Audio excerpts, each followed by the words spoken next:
and some happy faces, just to make Thomas feel a little bit more. There we go. He's already enjoying himself. Can you see that? Okay, Feeling good. very lovely. Well, right. The first question is, well, can you see the screen? Can you see the main introductory slide? If you can, give us some more hearts. Oh, we like hearts. Okay, well, don't overdo it. That's it. Stop the hearts now. Right, there we go. So this, my name is Michael McDonald. I'm the one of the leaders of the V language track here at the Educators in VR community. Thanks everybody for being here. Can we just get some? Actually, why not? Let's do some more hearts if you're in Europe at the moment. It's breakfast time. Anybody in Europe? I know you are, Thomas. Okay, North America. Okay, good. We've got anyone in Asia? No. Oh yeah, Africa. Okay, and that's the end of my geography expertise. I don't know any more consonants. So, right, I'm going to introduce you now to Thomas K. Hansen. He is the Chief Consultant at the... now, how do I actually say that, Thomas? I should have asked you that in the preparation. Oh, the municipality. Vejle. Okay. Vejle Municipality, and yeah, he's going to talk to us a little bit today about how virtual reality is transforming the way people learn vocational English, and in particular, underprivileged people. So without further ado, Thomas, please, you are ready to kick off, and let me know when you want me to move to the next slide. Thanks. Excellent, thank you. Fantastic, thank you all for coming. Obviously, you can't see the fact that I'm standing in my garage at the moment, hoping that my wife isn't driving. Actually, Thomas, if you could turn on your megaphone, please, amplify your voice under your host tools. Do you have that option? Thank you, Chaz. Yeah, hold on. There you go. Thank you. Yes, now we hear you better. Thank you. All right, excellent. So, as I was saying, I'm standing in my garage at the moment, which is not very obvious. And a couple of years back, when we bought our first HTC Vive headset, I brought it home for Christmas. I wanted to try it out properly, see what it could do.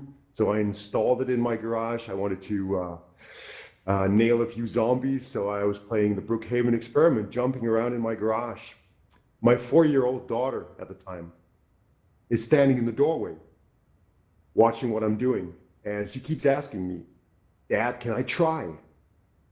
And finally I figured, okay, why not? Maybe not zombies, but we'll find something else. So I put her through the Blue experience, which most, if not all of you know. Do all of you know the Blue? Can I also have some hearts if you know the Blue or something? Yeah, waving. All right, at least one of you knows it, a couple of people. So the Blue is a fantastic underwater experience where you're put on the deck of a sunken ship, and you can watch all the fish, and there's a giant whale that comes your way. So my daughter is standing with the headset on, and she's just standing completely still. And all of a sudden, she says to me, "But Dad, I can't swim." And once she's seen the whale, she again tells me, "Dad, I'd like to get up now." And to me, those two sentences kind of embody what it is that virtual reality can do for you. It can take us places that we don't usually get to go. It can show us things that we don't usually get to see. And it enables us to try things that we might not always be able to try. And those three sentences are kind of at the heart of the WorkVR project, which I will try and explain to you today. So Michael, could I ask you? Right, so working in VR, it's an EU project with a very long official title called Piloting Virtual Reality for Language Learning in the Context of Employability.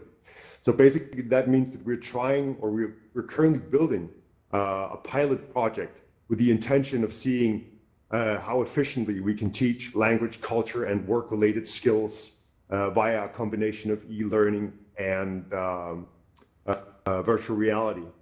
So some of you might be familiar with the EU project, some of you might not, but basically this means that the project is sponsored by the EU. It's a 2-year project involving a couple of international partners. You can see their names up there. Inite, which is an Italian partner, Synthesis, a Cypriot partner, B&B from Germany, Vifin, that's me from Denmark, and Plus Solidaire from France.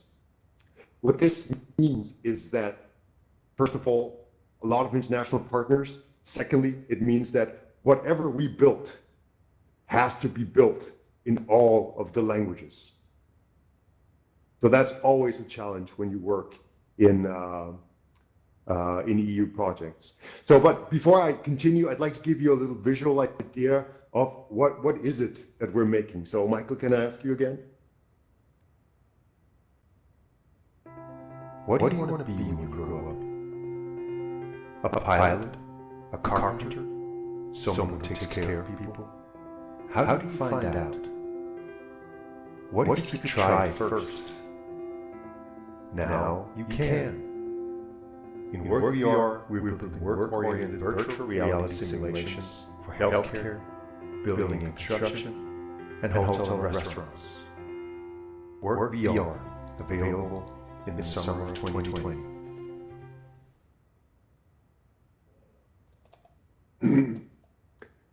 I only saw the final scene.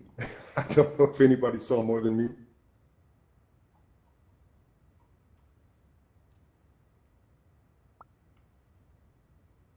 Do you see the entire movie? Or if you saw the entire movie from the beginning, raise your hands. Okay, I'm going to venture and say that everybody but me saw part of the final scenes in it. Right. As I was saying, the whole idea of being able to go where we don't normally go, being able to try things that we don't try, nor normally able to try, is kind of what carries the project. Mike, can I ask you to forward to the next slide?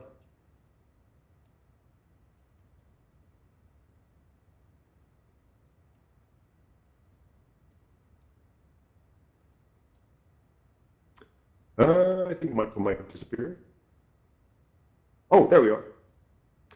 So, a little bit about the place that I come from. We're a public organization. And in Vifin, in English, we call ourselves the Resource Center for Integration, and we are a public municipal innovation center, which was established back in 2002. I tend to say that what we do, what we develop, are tools and methods that are supposed to assist and aid learning and integration. I'm a chief consultant there. I'm a linguist as a background, so I'm not a tech guy. I don't do any of the development part that we do. I run a small IT department with 15 people, programmers, multimedia graphics designers, and web developers. We try to be a very inclusive environment, which means that a few of the programmers that work for us are autists that also work on other EU projects. So, Michael, the next one. Yeah, all right. So, purpose and target groups of the WorkVR project is that, like I said, we try to develop methods and tools that can assist learning and integration.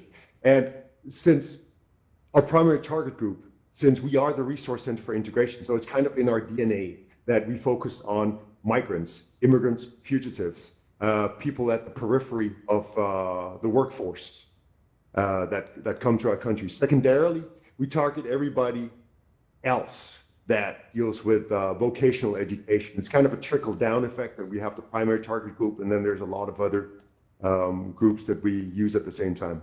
excuse me, that we target at the same time. Now, what we wanted to do with WorkVR, we wanted to build a learning tool that focused both on language learning, since we're talking about migrants, they don't know English when they come. We wanted to focus on culture as well, and then we wanted to create a work-oriented training space. So basically what we did was we made, we are making, we won't finish the project until August this year, but basically what we're making is an e-learning material which complements virtual reality environments. So in the e-learning materials, we try and teach the basic cultural and language skills that you need in order to get started in Denmark, in the country. So things like when you say hi, good morning, good afternoon, but we also teach you or try to